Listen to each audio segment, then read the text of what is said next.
Hello, welcome everyone. आज हम पढ़ने वाले हैं फिगर्स ऑफ स्पीच को और इसको हम कवर करने वाले हैं एस के अरोरा की बुक से। फॉन्ट जो है वो थोड़ा सा टेढ़ा है लेकिन फिर भी आपको क्लियरली दिखेगा और आपको अच्छे से समझ में भी आएगा। तो जो पहली है वो है एलिट्रेशन, सबने पढ़ी होगी। एलिट्रेशन क्या होता है? Repetition of words of same sound और रिपीटिशन ऑफ सेम लेटर और syllable at the beginning of two और मोर वर्ड्स। मतलब दो या दो से ज़्यादा वर्ड्स की शुरुआत में क्या होगा, या तो एक ही तरह का साउंड आएगा या एक ही तरह के लेटर या सिलेबल का क्या होगा, रिपीटिशन होगा। एग्जांपल से समझेंगे। देखो मैं आपको पहले ही बता रहा हूँ, हम सारे एग्जांपल्स नहीं करेंगे, कुछ ही एग्जांपल करेंगे एक फिगर ऑफ स्पीच के, वरना वीडियो बहुत लंबी हो जाएगी। तो पहले एग्जांपल से आपको समझ में आ जाएगा। How high his highness holds his haughty head. तो इसमें देखो, इसमें क्या हो रहा है, इस सेंटेंस में बार बार एच जो लेटर है उसका रिपीटिशन हो रहा है। ठीक है, तो अगर एक ही लेटर, एक ही सिलेबल या एक ही साउंड का बार बार एक सेंटेंस में रिपीटिशन हो रहा है तो वहाँ पे कौन सी फिगर ऑफ स्पीच होगी? एलिट्रेशन होगी। अगला देखते हैं, नेक्स्ट जो है एंटी क्लाइमैक्स। एंटी क्लाइमैक्स और क्लाइमैक्स दो फिगर ऑफ स्पीच होती है। एंटी क्लाइमैक्स देखो क्या होता है, anti climax is a ludicrous descending order of the series of idea. ठीक है, तो इसमें क्या होता है, इसमें बहुत सारे आइडियाज एक सेंटेंस में होते हैं तो वो डिसेंडिंग ऑर्डर में होंगे। डिसेंडिंग ऑर्डर का मतलब है उनकी जो इंपॉर्टेंस है वो कम होती जाएगी। जैसे पहले एग्जांपल से आपको समझ में आ जाएगा।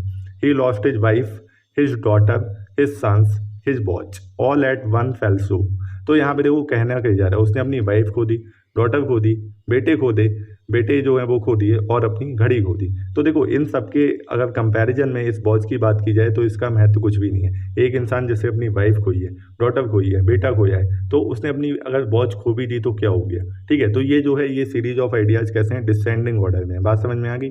तो इस यहाँ पे कौन सी फिगर ऑफ स्पीच है? Anti climax. आगे देखते हैं, नेक्स्ट जो है एंटीथीसिस। एंटीथीसिस क्या होता है? एंटीथीसिस ऐसा होता है जब दो आइडियाज जो हैं वो एक सेंटेंस में एक दूसरे के अगेंस्ट सेट किए गए हों या वो कंट्रास्ट मतलब एक दूसरे को कंट्रास्ट कर रहे हों। ठीक है, एग्जाम्पल के तौर पे देखेंगे। एग्जाम्पल है united we stand, divided we fall. ठीक है, तो अगर इस सेंटेंस को आप देखेंगे तो इसमें ये दोनों जो हैं वो एक दूसरे को कंट्रास्ट कर रहे हैं। कहना क्या जा रहा है, अगर हम यूनाइट रहेंगे तो हम खड़े रहेंगे, अगर हम डिवाइड हो जाएंगे देन वी विल फॉल। ठीक है, तो यहाँ पे दोनों आइडिया जो हैं वो एक दूसरे के अगेंस्ट में है। ऐसे अच्छा इसको भी देख लो, to err is human to forgive divine. इसका मतलब क्या है कि गलती करना कैसा है? मानवीय है, और माफ़ी कर देना कैसा है? डिवाइन है। तो दोनों आइडियाज एक दूसरे के अगेंस्ट है या कंट्रास्टिंग है। आगे देखते हैं, अपस्ट्रॉफे।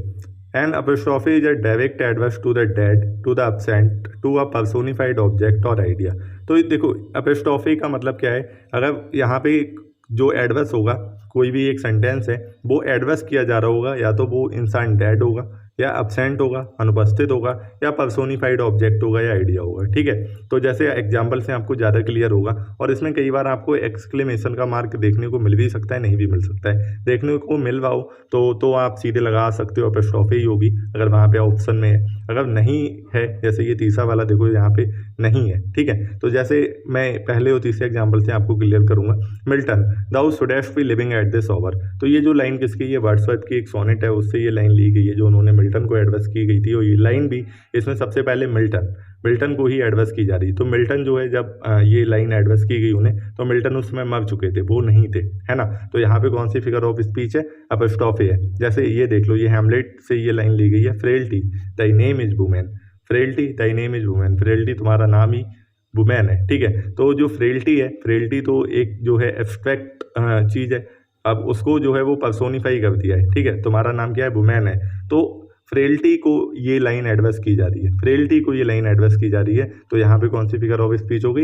एपिस्ट्रॉफी होगी। ऐसे ही सेकंड वाला भी देख लो, life I know not what thou art but know that thou and I must part. तो यहाँ पे लाइफ को पर्सोनिफाई कर दिया गया है और इसको ये चीज़ एडवर्स की जा रही है। ठीक है, तो यहाँ पे कौन सी फिगर ऑफ स्पीच है? एपिस्ट्रॉफी है। तो जब भी एडवर्स किया जाएगा, फिर से बता रहा हूँ, कोई ऑब्जेक्ट डेड होगा, अब्सेंट होगा अगर वहाँ पे नहीं है, अनुपस्थित है, या फिर ज़्यादातर केस में पर्सोनिफाई ऑब्जेक्ट ही होता है, जैसे इन दो एग्जांपल में आप देख लो।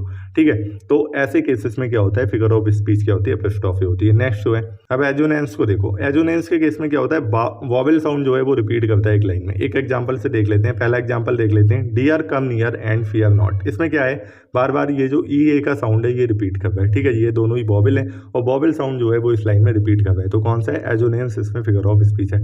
आगे देखते हैं क्लाइमैक्स। क्लाइमैक्स अभी हमने एंटी क्लाइमैक्स पढ़ा था और क्लाइमैक्स इसका ठीक उल्टा होता है।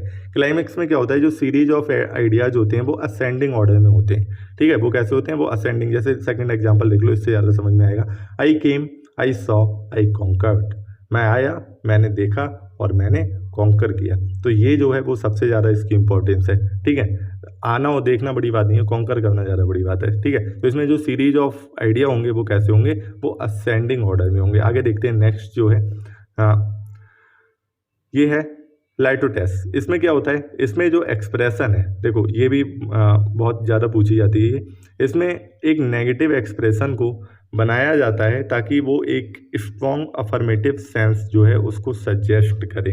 ठीक है, और दूसरा अगर कहा जाए, एक किसी बहुत ही सिग्निफिकेंट चीज़ को नेगेटिव बना के उसको लेस इम्पोर्टेंट बना दिया जाता है। जैसे अगर बात करें ये, you are no fool Magnus, you are no fool Magnus, Magnus तुम कोई मूर्ख नहीं हो।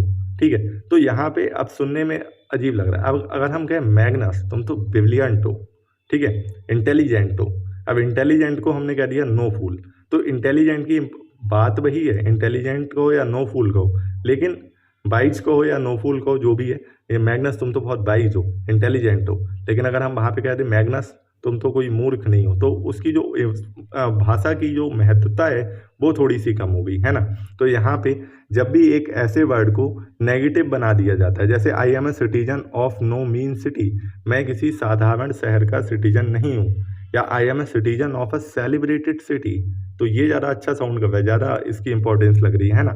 तो यहाँ पे क्या है, जब भी एक ऐसे एक्सप्रेशन को नेगेटिव बना के उसकी इंपॉर्टेंस कम कर दी जाए तो वहाँ पे क्या होती है, लाइटोटेस होता है। ठीक है, आगे देखते हैं मेटाफर।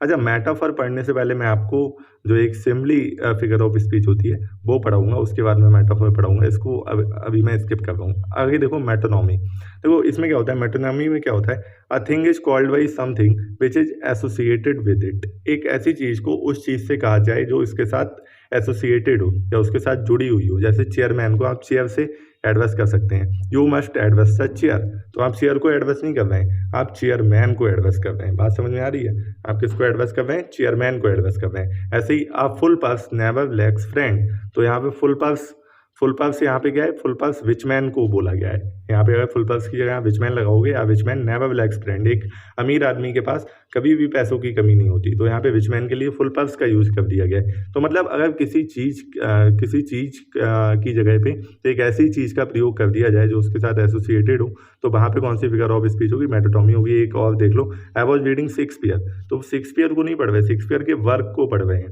बात समझ में आ रही है, शेक्सपियर के वर्क को पढ़ रहे हैं। ठीक है, तो यहाँ पे उसके लिए I was reading Shakespeare, I am reading Milton, तो मिल्टन को थोड़ी ना पढ़ेंगे, मिल्टन के वर्क्स को पढ़ेंगे। ठीक है, तो ऐसे केसेस में कौन सी मेटोनॉमी होगी। आगे देखते हैं, ये देखो बहुत ही इंपॉर्टेंट है, ओनोमोटोपोइया।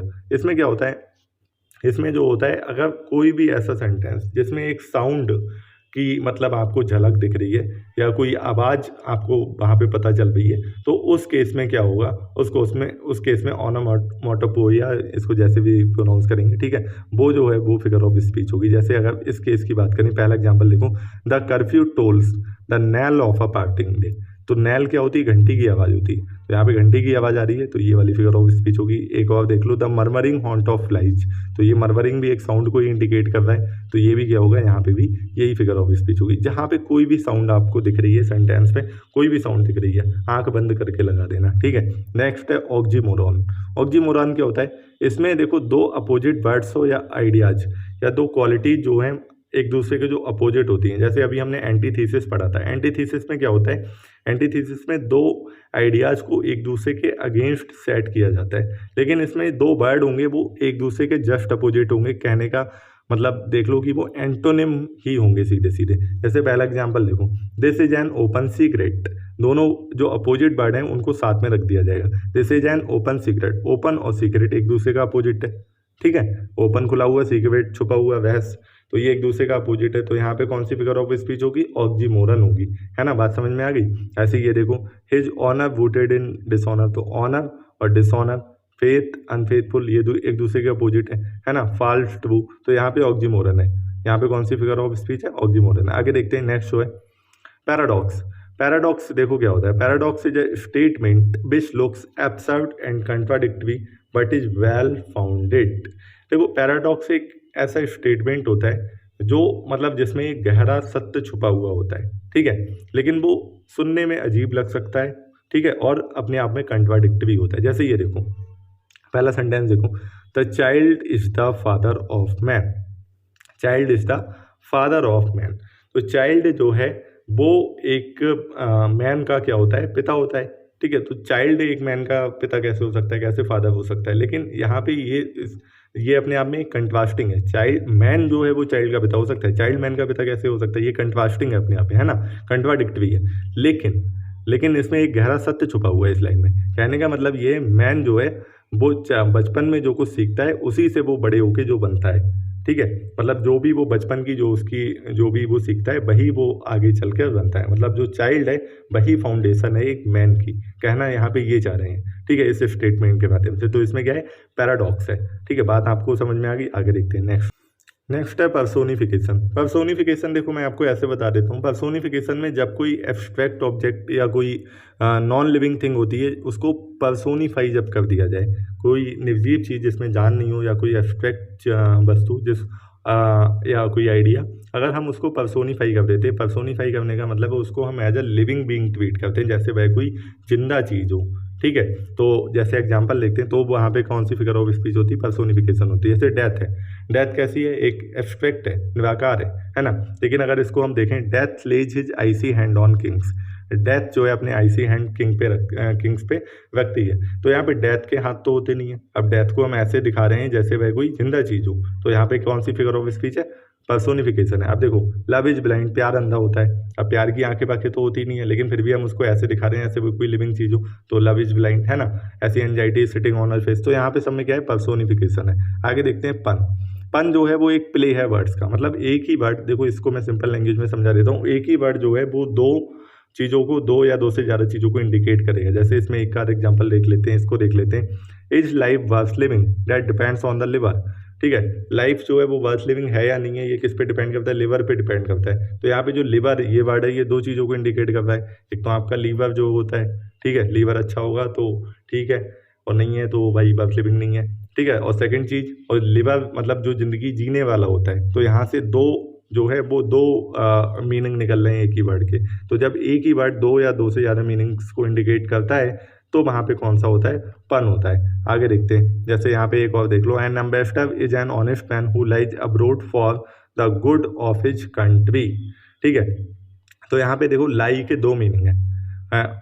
एक तो पहला तो ये मतलब एक एम्बेसडर एक ऑनेस्ट मैन होता है जो अब्रोड में रहता है, अब मतलब अब्रोड अपनी कंट्री से बाहर रहता है अपनी कंट्री के गुड के लिए, ठीक है। एक तो पहला मीनिंग तो लाई का यहाँ पे ये, दूसरा मीनिंग लाई का झूठ बोलना है, जो अपनी कंट्री के अच्छे के लिए बाहर झूठ बोलता है, ठीक है। तो यहाँ पे दो मीनिंग निकल रहे हैं। अगला देखो, नेक्स्ट जो है अगली रिपीटेशन है। रिपीटेशन बहुत आसान है, इसमें जो है वो वर्ड है वो बहुत बार रिपीट हो जाएगा, ठीक है, एक इंटेंस फीलिंग को एक्सप्रेस करने के लिए। जैसे ये देखो, a little grape, a little grape, तो यहाँ पे लिटिल को बहुत बार यहाँ पे रिपीट कर दिया, ठीक है। इसमें डार्क को बहुत बार रिपीट कर दिया, तो ये आपको आराम से पता चल जाएगा। नेक्स्ट देखते हैं, देखो ये आ गया सिमिली। देखो क्या होता है इसमें, क्या होता है, एक कंपेरिजन जो है वो दो ऑब्जेक्ट्स के चीज़ में बनाया जाता है, ठीक है। मतलब दो चीज़ों को कंपेयर किया जाता है, और इसकी सबसे अच्छी पहचानने की ट्रिक है, इसमें ये वर्ड आएंगे, सो आएगा, लाइक आएगा या एज आएगा। ज़्यादातर लाइक या एज का प्रयोग होगा। आंख बंद करके चाहे मीनिंग बताओ ना बताओ लगा देना, यहाँ पे सिंपली है। जैसे thy soul was like a star, तो यहाँ पे लाइक आ गया, ठीक है। आगे देखो, इसमें सोल को किससे कंपेयर किया गया, स्टार से कंपेयर किया गया। आगे देखो, the righteous shall flourish as the palm tree, जो राइटियस हैं वो कैसे फ्लोरिश करेंगे, जैसे पाम ट्री करता है। तो यहाँ पे देखो एज आ गया, ठीक है, लाइक आ गया, तो लाइक एज आ गया। तो इस तरह के जो वर्ड्स हैं आपको दिख जाएंगे, इसमें कंपेयर किया जाता है दो चीज़ों को। अब ऐसे ही मेटाफर होता है। देखो मेटाफर और सिमिली में क्या अंतर होता है वो मैं अभी आपको बता देता हूँ।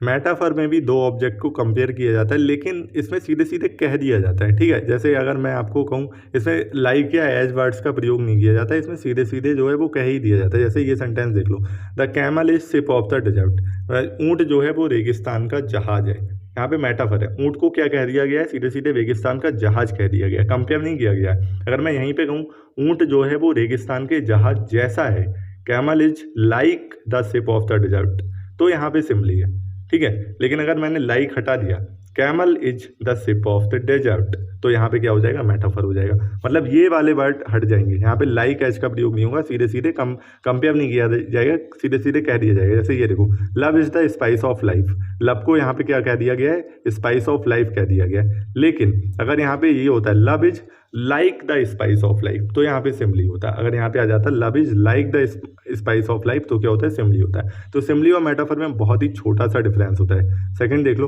Revenge is a kind of wild justice, revenge को क्या कह दिया गया है, काइंड ऑफ वाइल्ड जस्टिस कह दिया गया है। अगर सीधे सीधे कह देते revenge is like a wild justice, तो वो क्या हो जाता है, वो वहाँ पे सिमली हो जाता है। ठीक है, तो यही छोटा सा डिफरेंस होता है सिमली और मेटाफर में, ये आप ध्यान रखना। आगे देखते हैं, नेक्स्ट जो है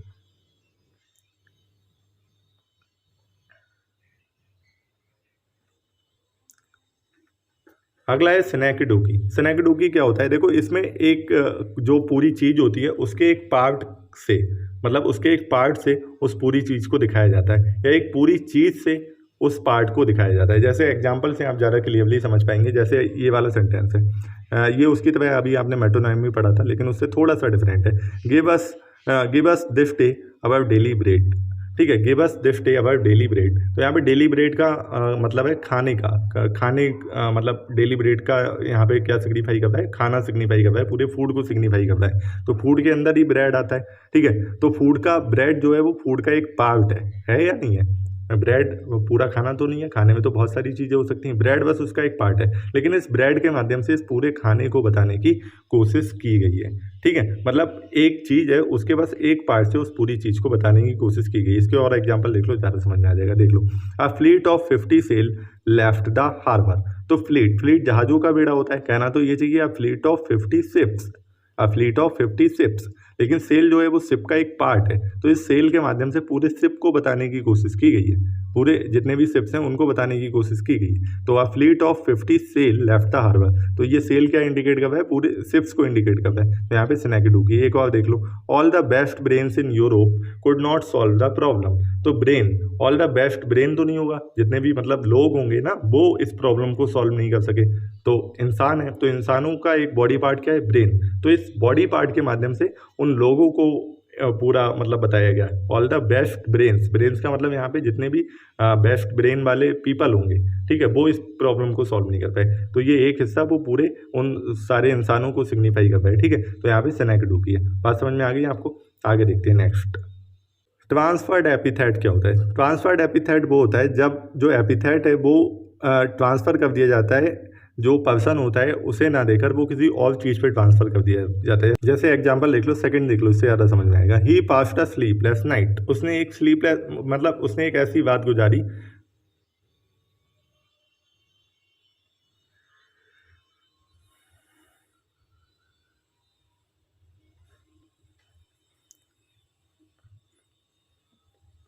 मतलब उसने पूरी रात बिना सोए गुजार दी। तो सोया कौन नहीं सोया, ये स्लीपलेस कौन नहीं, स्लीपलेस कौन था, ही स्लीपलेस था, नाइट थोड़ी ना स्लीपलेस होगी, ठीक है। ये जो पर्सन है ये स्लीपलेस रहा होगा, लेकिन फिर भी हमने नाइट के आगे स्लीपलेस लगाया है। तो यहाँ पे मतलब एपिथेट को ट्रांसफर कर दिया गया है। ही पास्ट अ स्लीपलेस नाइट, कहते ऐसे ही हैं, लेकिन स्लीपलेस तो वास्तव में ये है, ठीक है। ऐसे ही the ploughman homeward plods his weary way, तो बियरी तो ये प्लोमैन होगा, रास्ता थोड़ी ना थका हुआ होगा, फिर भी हमने जो एपिथेट है वो ट्रांसफर कर दिया है यहाँ पे।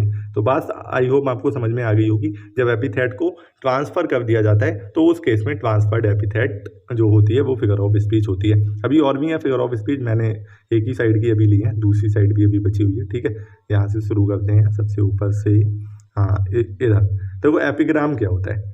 एपिग्राम जो है एक ब्रीफ सेइंग होती है, ठीक है, और ये भी अपने आप में कंट्राडिक्टरी होती है, ठीक है। एक ब्रीफ सेइंग होती है, कंट्राडिक्टरी होती है। It ends in between turn of thought. जैसे अगर देखें, the highest art is to conceal art, ये एक ब्रीफ सेइंग है। सबसे ऊंची आर्ट क्या है, आर्ट को छुपाना, मतलब सबसे ऊंची कला जो है वो कला को छुपाने में निहित है। कहने का मतलब ये है, कहते हैं ना, कुछ आपने देखी होगी 2-2 3-3 करोड़ की पेंटिंग्स बिकती हैं, उनमें कुछ नहीं, कहीं ट्रायंगल सा बना होता है, कभी कुछ बना होता है, और लोग कहते हैं इसमें कला कहाँ है। तो कला के अंदर देखो, इसमें कला छुपी हुई है। तो वही उसी के रिगार्डिंग ये स्टेटमेंट है, the highest art is to conceal art. तो हाईएस्ट आर्ट क्या है, आर्ट को छुपाना। तो ये अपने आप में कंट्राडिक्टरी जो है, मतलब एक स्टेटमेंट है, लेकिन जो है अपने आप में ट्रू है, तो ये क्या है, एपिग्राम है। ठीक है, आगे देखो, vision is the art of seeing thing invisible. तो ऐसी इनविजिबल चीज़ों को कैसे देख सकते हैं, लेकिन यही तो विजन ऑफ आर्ट है। ठीक है, यही तो विजन ऑफ आर्ट है कि सीइंग थिंग्स इनविजिबल। तो ये जो है, ये इसमें विटी टर्न ऑफ थॉट है, तो ये क्या है, एपिग्राम है। आगे देखते हैं यूफेमिज्म। कुछ फिगर ऑफ स्पीच समझना थोड़ी मुश्किल होती है, जैसे ये एपिग्राम है, लेकिन फिर भी आप समझ जाओगे, जब एग्जाम में आएगी आप लगा दोगे, बस एक बार पढ़ के चले जाना इसको। ठीक है, आगे देखो यूफेमिज्म, ये बहुत ही जो है वो आपको समझ में आ जाएगी अच्छे से।